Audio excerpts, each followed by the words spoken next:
पूरा देश कोरोना के साथ जंग लड़ रहा है। इस जंग में paramedical staff, doctors, frontline workers सभी शामिल हैं और ऐसे में बहुत अहम हो जाता है इस लड़ाई को समझना कि कैसे पूरे देश में ये लड़ाई चल रही है और आगे की लड़ाई के लिए हम कैसे और मजबूती के साथ तैयार हों। और इसी पर बात करने के लिए हमारे साथ इस वक्त देश के जाने माने डॉक्टर अशोक सेठ जुड़ गए हैं। बहुत स्वागत है डॉक्टर अशोक सेठ आपका एबीपी न्यूज पर। नमस्कार सर, मेरा सबसे पहला सवाल है, अभी जो हालात हम देख रहे हैं, जिस तरह से हमारे यहाँ जंग लड़ी जा रही है और उसके बीच में अब तीसरी लहर की भी चर्चा शुरू हो गई है। जो वैज्ञानिक सलाहकार हैं सरकार के, उन्होंने तीसरी लहर की बात कर दी है। तो कैसे देखें इस लड़ाई को और आगे के लिए कैसे तैयार हो सर? ये लड़ाई तो काफी ग्रिम सी लग रही है इस टाइम पे। पिछले साल तो जब शुरू हुआ था, लॉकडाउन की वजह से हमने इसका स्प्रेड रोका था, तो हम वर्ल्ड को उस वक्त देख रहे थे कि दूसरे देशों में क्या हो रहा है और दूसरे देशों में काफी भयानक से दृश्य देखे जा रहे थे। बट हम लोग थोड़े लकी रहे पिछले साल। और ये जो वेरिएंट है और ये जो म्यूटेंट्स आते हैं, यही सबसे भयानक रूप होते हैं इनका। जो शुरू वाले वायरस की अंडरस्टैंडिंग हो जाती है, उसके हिसाब से हम तैयार होना शुरू हो जाते हैं। हमें पता रहता है कि कितने लोगों को इन्फेक्ट करेगा, हमें क्या क्या मेजर्स लेने हैं। पर जितना भी टाइम हम लगाते रहते हैं इसको कम्बैट करने में, तो वायरस तो अपने आप को चेंज कर रहा है। वो देखता है कि मेरे ऊपर वार आ रहा है, तो मैं किस तरह बचूं और किस तरह चेंज होके मैं इस वार से बच के आगे वार करता रहूं। और वही अभी हुआ है। इस बार की वेव हमने वो इंग्लैंड में भी देखी थी कि वो म्यूटेंट वेव आई थी, जिसकी वजह से इन्फेक्टिविटी ज्यादा हुई और लोग इन्फेक्ट हुए और फिर मौतें भी उसी हिसाब से और हुई। और वो अनफॉर्चुनेटली हमने इस गति का नहीं सोचा था जी। इसमें तो हमारे एक्सपर्ट्स, हम खुद, हमारा इंफ्रास्ट्रक्चर, हमारी पॉलिसीज, वो सब ओवरवेल्म हो गई। क्योंकि जब हमने सोचा था और दूसरों को देखा था कि सेकेंड वेव आएगी, तो हम भी एक्सपेक्ट कर रहे थे। बट हमने सोचा था कि हमारा इंफ्रास्ट्रक्चर जो पिछले एक साल में डेवलप हुआ है, वो शायद इसको आराम से इसको कोप अप कर लेगा। बट नहीं, this has been clearly worldwide ऐसा नहीं देखा गया है। इस तरह का वार नहीं देखा गया है। इस तरह का वायरस का रेप्लिकेशन जिस तरह हुआ है वो नहीं देखा गया है। और उसके कई रीजंस भी हैं, बट एक तो रीजन इम्पॉर्टेंट है कि किस तरह वायरस बिहेव कर रहा है। और वो तो हमें पता ही है कि वो म्यूटेंट फॉर्म है, वो डबल वेरिएंट है, वो एक नया वायरस ही है जिसकी इन्फेक्टिविटी ज्यादा है। पर साथ ही साथ पब्लिक किस तरह बिहेव कर रही है, वो अनफॉर्चुनेटली हिंदुस्तान में वो डिसिप्लिन नहीं रहा। फटीग ज्यादा सेट इन हुई। हमने बेस्ट एग्जाम्पल्स भी नहीं सेट किए। पेशेंट, कई लोगों को तो इनफैक्ट जो डिस्टेंसिंग की बात हम करते हैं और हम कहते हैं कि मास्क पहनिए, हम कहते हैं कि डिस्टेंसिंग कीजिए, हाथ धोइए, कई लोगों को तो वो सुविधाएं ही नहीं प्राप्त है कि वो डिस्टेंसिंग कर सके। तो ऑल इन ऑल हमारा देश, जो कि सबसे कंजेस्टेड देश है और ज्यादा डिसिप्लिन भी इसमें नहीं है, एक इस वायरस का शिकार बहुत बुरी तरह से हुआ है। इनफैक्ट हमें जो हम दृश्य देखते हैं उसमें हमें घबराहट है जी। हमें कंसर्न है, हम परेशान हैं as a front line warrior जो कि पिछले एक साल से लड़ रहा है। बट हम निराश नहीं हैं। I can guide you on that ji.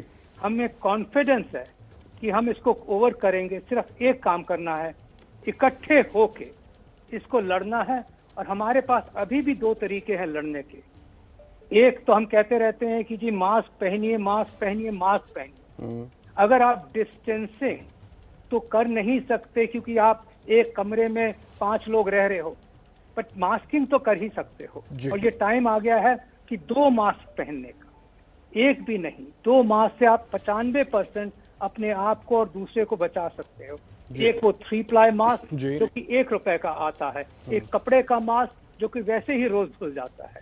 But सस्ते तरीके से आप अपनी जान, इस वायरस का ट्रांसमिशन दूसरे को और दूसरे घर वालों की जाने और दूसरे पब्लिक की जाने बचा सकते हो।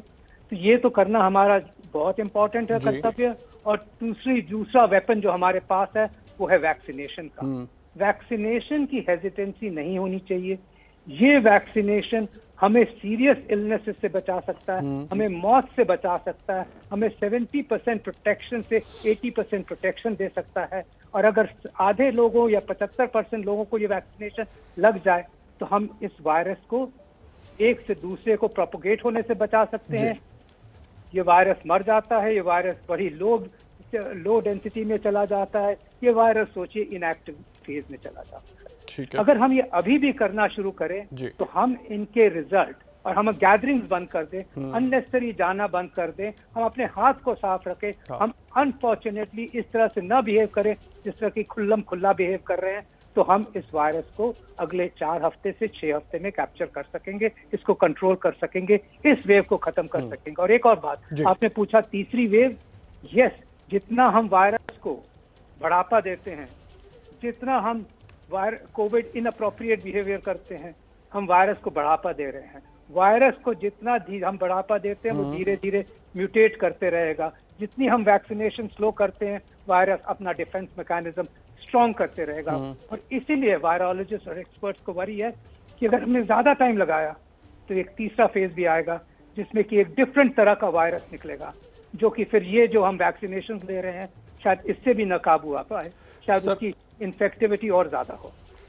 सर, यही जो बात अभी आपने कही है ना, लास्ट लाइन, वही मेरा सवाल भी है। मैं यही समझना चाह रहा हूँ, दुनिया भर में जो पैटर्न हमने देखा और उसके बाद वायरस में जिस तरह से म्यूटेशन हो रहा है या रेप्लिकेशन हो रहा है, उसी के आधार पर ये थर्ड वेव की बात हो रही है। एक और दूसरा, क्या नया स्ट्रेन भी और शायद खतरनाक स्ट्रेन भी देखने को मिल सकता है भविष्य में? हमें उसके लिए तैयार रहना होगा। देखिए, ये ऑब्वियसली स्पेकुलेशन है इस बार में। वायरस तो म्यूटेट होते रहते हैं और कई जैसे फ्लू लाइक वायरस है तो वो हर साल एक नया वायरस आता है, पर कुछ म्यूटेशंस वायरस को नेगेटिवली इफेक्ट करती हैं और कुछ वायरस को बढ़ावा देती हैं। अनफॉर्चुनेटली कुछ म्यूटेशंस ऐसी होती हैं जो कि उसकी इन्फेक्टिविटी को बढ़ाती हैं, जैसे हम अभी डबल म्यूटेंट स्ट्रेन को देख रहे हैं। ये इन्फेक्टिविटी 70% ज्यादा है पिछले स्ट्रेन से। जिस तरह वो और चेंज होगा तो शायद इम्यून सिस्टम को ही बाईपास करना लगे। हमारी जो वैक्सीनेशन हमें मिली हैं वो एक तरह के वायरस को रिकॉग्नाइज करती हैं, इसीलिए हमें एंटीबॉडीज या टी सेल हमारे एक्टिवेट हो जाते हैं क्योंकि वो वायरस को पहचानते हैं। बट अगर उसमें ज्यादा चेंजेस आते हैं तो जो वैक्सीनेशन हमें मिली है शायद वो नए वायरस को पहचाने ही ना, वो उस चेंज को ही ना पहचाने, और ये इसको हम कहते हैं बाईपासिंग द इम्यूनिटी। तो अभी ऐसा लग रहा है कि जो हमारे पास वैक्सीन है वो डबल म्यूटेंट को भी कवर कर रही हैं। नाउ ये एक अच्छी बात है, but obviously speculation, past experiences, science हमें ये सिखाती है कि ये अगर हमने बहुत टाइम लगाया और हमने यही कोविड अप्रोप्रिएट बिहेवियर नहीं रखा और हम वायरस को बढ़ावा देते गए तो ये फिर ऐसे चेंज करेगा जिसमें कि इन्फेक्टिविटी भी ज्यादा होगी, हो सकता है मोर्टालिटी भी ज्यादा हो, और हो सकता है कि हमारी जो प्रेजेंट वैक्सीनेशन न काम करे, हमें वैक्सीनेशन को ही नई तरीके से फाइन ट्यून करके फिर नए वायरसेस के लिए बनाना पड़े। इस बीच में एक आंध्र प्रदेश स्ट्रेन को भी लेकर अब चर्चा शुरू हो गई है और कहा यह भी जा रहा है कि ये 15 गुना ज्यादा खतरनाक हो सकता है इस वर्तमान वाले स्ट्रेन से। अभी इन चीजों को कहना बहुत मुश्किल है, to tell you frankly. Yes, एक साउथ इंडियन स्ट्रेन भी दिखा है, आपको पता ही है, बंगाल में भी स्ट्रेन दिखे हैं। उनकी क्या इन्फेक्टिविटी होगी कहना मुश्किल है, बट ये इम्पोर्टेंट इसलिए है पता करना कि हमारी जीनोम टेस्टिंग, सब वायरोलॉजिस्ट कहते हैं, मैं इसका एक्सपर्ट नहीं हूं, बट मेरे को बात समझ आती है जो वायरोलॉजिस्ट कह रहे हैं कि अगर हमारी जीनोम टेस्टिंग नहीं हुई वायरस की, हम सोचते रहे अरे ये तो वही कोरोना वायरस है जो पिछले साल आया था, अरे ये हो रहा है, इसलिए हो रहा है कि लोग सेपरेट आउट नहीं होते हैं, इसलिए हो रहा है कि लोग कंजेस्टेड सराउंडिंग्स में, इसलिए हो रहा है कि लोग इकट्ठे होकर मजे कर रहे हैं, इसलिए हो रहा है कि मास्क नहीं पहन रहे, तो हम रेट्रोग्रेड स्टेप ले रहे हैं। इसका मतलब हम दुश्मन को पहचानने की नहीं कोशिश कर रहे हैं, हम दुश्मन का क्या नेक्स्ट वार होगा उसको प्रेडिक्ट करने की नहीं कोशिश कर रहे हैं। जीनोम टेस्टिंग हमें ये सिखाती है कि वायरस चेंज हो रहा है, इसकी इन्फेक्टिविटी ज्यादा हो रही है, हमारे जो अब इन्फेक्शंस हो रहे हैं उसमें कितने % पुराने वायरस से हो रहे हैं, कितने % नए वेरिएंट से हो रहे हैं, क्या ये नया वेरिएंट नया रूप ले रहा है। इसीलिए कहते हैं कि एटलीस्ट 5 to 10% हमारे जो सैम्पलिंग हो रही है वो जीनोम टेस्टिंग में जाए। हम तो 1% से कम सैम्पलिंग करते हैं और वो भी हमें उसके रिजल्ट 2 या 3 महीने में पता करते हैं। हर जीनोम टेस्टिंग में बाद 1 हफ्ता लग जाता है, 10 दिन लग जाते हैं कि पता करने को कि क्या सीक्वेंस है। बट अगर हमें 2 महीने बाद रिजल्ट मिले तो फिर हमारी प्लानिंग ही कैसे है? दुश्मन है, हमारी स्ट्रैटेजी है कि हम दुश्मन का ज्यादा पता करें। दिस इज द वॉर, यही आर्मी करती रहती है हमेशा कि उसका पता चले, दुश्मन के स्ट्रैटेजीज का पता चले। हमने वही करना है अब से। Genome testing has to increase, और जब तक वो नहीं इंक्रीज होगी हम हमेशा एक डर और एक सडन हमारे ऊपर वार के ऊपर इसी सिचुएशन में पड़े रहेंगे। तो मेरे अब यही मोस्ट वायरोलॉजिस्ट, इवन गवर्नमेंट अब इसमें जा रही है कि जीनोम टेस्टिंग और ज्यादा इंपॉर्टेंट होती जाएगी। सिर्फ टेस्टिंग ही नहीं, इंक्लूडिंग अंडरस्टैंडिंग द वायरस और उसमें क्या चेंजेस हो रहे हैं और उस चेंजेस से क्या इफेक्ट पड़ सकता है, उसको प्रेडिक्ट पहले ही किया जाए। जी डॉक्टर साहब, एक बात बड़ी अहम हो जाती है, ये second wave we are going through from it, इसमें हम अभी गुजर रहे हैं और कोशिश यही हो रही है कि ज़्यादा से ज़्यादा लोगों को बचाया जाए। लेकिन जो हमारी तैयारियां रहीं, जिस तरह से आपने भी शुरुआत में कही थी, जो हमारी तैयारियां रहीं, जो फैसिलिटीज़ हमने बनाई थी, बहुत कुछ डिसमेंटल भी कर दिया, लगा कि हम जीत चुके हैं, अभी हम संभल नहीं पा रहे हैं। तो क्या अगर थर्ड वेव आती है और वो थोड़ा खतरनाक होती है तो हम उसके लिए तैयार हैं, या और कैसी तैयारी हमें करनी चाहिए? देखिए, अब तो हमारी तैयारियां रोज के रोज बढ़ती जा रही हैं हर तरीके से। गवर्नमेंट पॉलिसीज, गवर्नमेंटल कोऑपरेशंस, हर तरीके से नए induction of army into creating those big Covid care centres, oxygen की तैयारी, दवाइयों की तैयारी। पहले वेव में हमने मास्क, पीपीईज और बेड्स की तैयारी की थी। इस बार हमारी तैयारी डबल और ट्रिपल हो रही है। यस, आई डोंट थिंक इसके बाद वो उसको किसी तरह हम कम करेंगे। डी एस्केलेशन किसी चीज का नहीं होगा, आई एम वेरी क्लियर, और गवर्नमेंट सब एक्सपर्ट्स इसमें क्लियर हैं। हमने इसको कॉन्कर करना है। स्ट्रैटेजी वही बेस्ट है। इस टाइम पे भी दो ही स्ट्रैटेजीज हैं, किस तरह वायरस का रेप्लिकेशन रोका जाए, और रेप्लिकेशन रोकने के लिए हमारे पास दो स्ट्रैटेजी हैं। एक तो मास्किंग, और सेकेंडली जो हम उसको लॉकडाउन न समझे, जो इम्पोजिशन ऑफ पॉलिसीज जिसमें कि लोगों का एक दूसरे से मिलना कम हो जाए। अगर ये हम करते हैं तो वायरस को हम रोक सकते हैं, हम अभी भी कंट्रोल कर सकते हैं। और वैक्सीनेशन अगर हम रैंप अप कर दें और वैक्सीनेशन की अवेलेबिलिटी आ जाए तो फिर हम वायरस का रेप्लिकेशन को कंट्रोल कर लेंगे।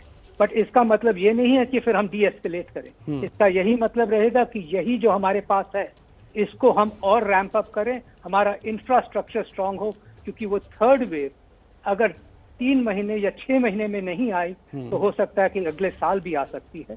इसीलिए हमें इस टाइम पे जो इंफ्रास्ट्रक्चर ट्वाइस और 3 टाइम्स मोर करके, सेल्फ सफिशिएंट करके उसको डी एस्केलेट नहीं करना। हमने सोचना यह है कि इस तरह और किस तरह रैंप अप करना चाहिए। उसके लिए एक बात मैं आग्रह कर रहा हूं कि गवर्नमेंट को इस तरफ सॉफ्ट इंफ्रास्ट्रक्चर के लिए नहीं देखना चाहिए। ये नहीं कि किस तरह टेम्पररी बेड बना दिए, किस तरह हटा दिए, किस तरह टेम्पररी ऑक्सीजन मिल गई, किस तरह नहीं मिली।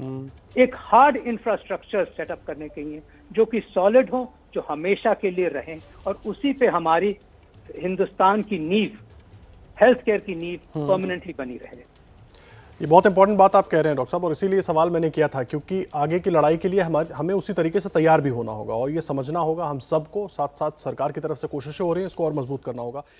एक बड़ा अहम सवाल है, अभी इस सेकेंड वेव में बहुत सारे लोगों के मन में ये सवाल आ रहा है कि ये जो, और ख़ास करके मैं इसलिए पूछ रहा हूँ क्योंकि सरकार के जो वैज्ञानिक सलाहकार हैं उन्होंने भी इस बात का जिक्र किया कि कोरोना हवा से नहीं फैल रहा है। पहले ये बात हो रही थी कि हवा से फैल रहा है, तो क्या वो पुराने तरीके से, वो एरोसोल ड्रॉपलेट्स वही तरीका है, या कुछ बदलाव आया है, या हवा वाली बात जो थी वो केवल बातें सामने आ गई थी और लोग उस पर परेशान होने लगे थे? एक और बात मैं आपको, जो पहले क्वेश्चन के एक और बात मैं कंप्लीट करना चाहता था। प्लीज। जब मैं हार्ड इंफ्रास्ट्रक्चर की बात करता हूँ तो ये सिर्फ बेड्स की नहीं बात होती है, सिर्फ वेंटिलेटर्स की नहीं बात होती है। देयर आर 4 वर्टिकल्स जो हमें हेल्थ केयर के इंफ्रास्ट्रक्चर के लिए क्रिएट, सॉलिडली क्रिएट जो हम कहते हैं, नॉट सॉफ्टली क्रिएट, बहुत इंपॉर्टेंट है। यस, बेड एंड इक्विपमेंट एक बहुत बड़ी बात है, उसको हमेशा एडिक्वेट होना चाहिए। मेडिकल पर्सनल, नर्सिंग पर्सनल, जो हम हेल्थ केयर प्रोफेशनल्स कहते हैं, उनको इंक्रीज ही नहीं करना, बट उनका ख्याल रखना भी बहुत इंपॉर्टेंट बात है। आप ये देखिए कि 1 साल से ये जो हेल्थ केयर वर्कर्स लड़ रहे हैं, जो फ्रंट लाइन में लड़ रहे हैं, अब उनका, आप तो पब्लिक के लिए कह देते हो कि इनको कोविड फटीग हो गया है, बट कभी ये सोचा है कि हेल्थ केयर वर्कर्स को कोविड फटीग, फैमिली से ना मुलाकात और इमोशनल एग्जॉस्शन भी साथ साथ हो रहा है। ये जो 24 घंटे पीपीई पहन के पसीने से लथपथ, अंदर से चूते हुए पहनते हुए जब ये पेशेंट की केयर करते हैं और कई दो दो हफ्ते फैमिली को नहीं देखते हैं, सिर्फ वीडियो कॉल पे फैमिली को देखते हैं, तो उनके मन में ये गुजरता है कि हम तो अपनी जान लगा रहे हैं, थोड़ी सी हमारी रेस्पेक्ट कर दें, एक तो मास्क पहने रहें, कोविड को खत्म करें। अगर कोई मास्क नहीं पहनता है तो ये उस त्याग की इंसल्ट है at the end of the day. And finally respect ये थोड़ी होता है कि एक दिन आपने ताली बजा दी, घंटियां बजा दी और दूसरे दिन उन्हीं डॉक्टरों की पिटाई, उन्हीं नर्सेज की पिटाई शुरू कर दी क्योंकि वो ऑक्सीजन नहीं मिली, जो कि उनकी फॉल्ट भी नहीं थी, वो किसी की फॉल्ट भी नहीं थी। तो आई थिंक एक सेकंड ये है कि उन डॉक्टरों का, नर्सेज का, हेल्थ केयर वर्कर्स की यस एडिक्वेसी होनी चाहिए, बट ख्याल भी रखना चाहिए। तीसरा, इंडिजिनस मैन्युफैक्चरिंग को प्रमोट करना बहुत इंपॉर्टेंट है। उसका सिस्टम टेम्पररी नहीं होना चाहिए, टाइम बाउंड नहीं होना चाहिए, लिप सर्विस नहीं होनी चाहिए, वो आप वाकई ही एक integral policy and sacrosanct policy होनी चाहिए of indigenous manufacturing. And finally research and development में गवर्नमेंट को पार्टनर बनना, पैसे डालना। आपने देखा होगा कि अमेरिका ने इतने लोगों को free vaccination and one of the best vaccination इसलिए दिए और उनके 55% लोग वैक्सीनेट हो गए और अमेरिका अब ओपन हो रहा है, जबकि वो सबसे ज्यादा अफेक्टेड देश था। वो इसलिए हुआ कि गवर्नमेंट ने खुद $2 बिलियन डाले इस research and development of this vaccine के लिए शुरुआत में ही। यही हिंदुस्तान को अब रिसर्च एंड डेवलपमेंट के लिए करना है। Partnering scientist, partnering private players too से हम दोनों एक ही काम के लिए हैं, हिंदुस्तान की हेल्थ के लिए हैं, किस तरह करें। अगर ये चार हम पॉलिसीज को एब्सोल्युटली सैक्रोसैंक्ट मान के दिल से कंप्लीट करें, चाहे वो everybody, all stakeholders across the table, सिर्फ गवर्नमेंट ही नहीं, प्राइवेट प्लेयर्स की बात कर रहा हूँ, साइंटिस्ट की बात कर रहा हूँ, जो मैन्युफैक्चरर्स हैं उनकी बात कर रहा हूँ, डॉक्टर्स की बात कर रहा हूँ, सिट अराउंड द टेबल, इकट्ठे हैं इस वॉर में। Let us just do everything for the country with hard infrastructure. और फाइनली आपकी बात थी, I am sorry I deviated to this very important point जो कि मैं करना चाहता था। जी प्लीज। आपने जो डॉक्टर साहब, मेरा बड़ा सीधा सा सवाल है। एक तो ये कहा गया कि कोरोना वायरस हवा में नहीं फैलता, तो क्या वो पुराने तरीके से फैलता है? और दूसरा, मैं इसको बच्चों से भी जोड़ रहा हूँ, सेकंड वेव और थर्ड वेव के हिसाब से, क्योंकि सेकंड वेव में हम देख रहे हैं बच्चे भी बहुत इफेक्ट हो रहे हैं इससे, और वैक्सीनेशन बच्चों का हो नहीं रहा है, तो क्या करें इसमें? जी हाँ, ये यस मोर एंड मोर समझा जा रहा है कि पहले जब पिछले साल हम समझते थे कि सिर्फ ड्रॉपलेट से ट्रांसफर होता है। ड्रॉपलेट्स होती हैं छोटी छोटी बूंदें जो कि आपकी खांसी से ट्रांसफर होती हैं, और क्योंकि उनका साइज होता है तो वो कुछ फीट में जाके ग्रेविटी की वजह से सरफेस पे ड्रॉप कर जाती हैं, जमीन पे ड्रॉप कर जाती हैं। तो इस तरह से वो 3-4 फीट ही कैरी करती हैं। और 6 फीट इसलिए वो 6 गज की दूरी की बात थी कि एक मास्क पहनी और 6 गज की दूरी रखी। बट मोर रिसेंटली जैसे जैसे समझ आई तो देखा गया कि कई क्लोज सर्कमस्टांसेस में जब देखा गया है कि इन्फेक्शन कई गुना ज्यादा फैल सकता है, तो समझ आए कि यस, ये ड्रॉपलेट से भी फैल सकता है, ये एयरबॉर्न भी हो सकता है। सिर्फ ड्रॉपलेट से ही नहीं, एयरबॉर्न हो सकता है। एयरबॉर्न का मतलब है कि एब्सोल्युटली माइन्यूट पार्टिकल्स में हवा में फ्लोट करता है। तो जब ऐसा होता है तो एनक्लोज स्पेसेस में अगर कोई हॉल है, कोई ऑडिटोरियम है जिसकी विंडोज न खुली हो, तो अगर वो हवा में सर्कुलेट कर रहा है तो ये 6 फीट ही नहीं, वो 10 फीट पे इफेक्ट करता है। और देखा गया है कि 60 फीट पे भी लोगों को इफेक्ट कर सकता है। उससे बहुत इंपॉर्टेंट बात ये आई है कि हमें एनक्लोज स्पेसेस में, अब तो हम कहते हैं कि क्लोज स्पेसेस में रहना ही नहीं चाहिए, हमारी विंडोज खुली रहनी चाहिए। हम बहुत अहम जानकारी आप दे रहे हैं डॉक्टर साहब, माफी के साथ बीच में रोक रहा हूं, समय थोड़ा कम है। बहुत अहम जानकारी आप दे रहे हैं और उम्मीद करते हैं कि हमारे दर्शक जो आपकी बातचीत सुन रहे होंगे ना, वो इन चीजों से सावधान होंगे, और जो पॉलिसीज की बात आपने की है उस पर सरकार की तरफ से भी ध्यान दिया जाएगा, क्योंकि सेकेंड वेव से तो हम लड़ रहे हैं, थर्ड वेव के लिए ये लड़ाई उसी तरीके से हमें तैयार होकर लड़नी होगी ताकि हम उसमें जीतें। और इसीलिए इंडिया वर्सेस कोरोना में हम बात कर रहे हैं कि भारत जीतेगा जरूर, और तैयारी वैसे ही करनी है। बहुत शुक्रिया आपका डॉक्टर अशोक सेठ हमारे साथ जुड़ने के लिए और पूरी बातचीत शेयर करने के लिए, बहुत धन्यवाद। नमस्कार है ना, मैं आपको ई कंक्लेव को मेरी तरफ से बहुत बहुत शुभकामनाएं। Thank you sir. मैं इसका सक्सेस चाहता हूं, इसकी वजह से बहुत लोगों को एजुकेशन होगी। Keep it up, I am very proud of ABP news. Thank you very much sir, thank you.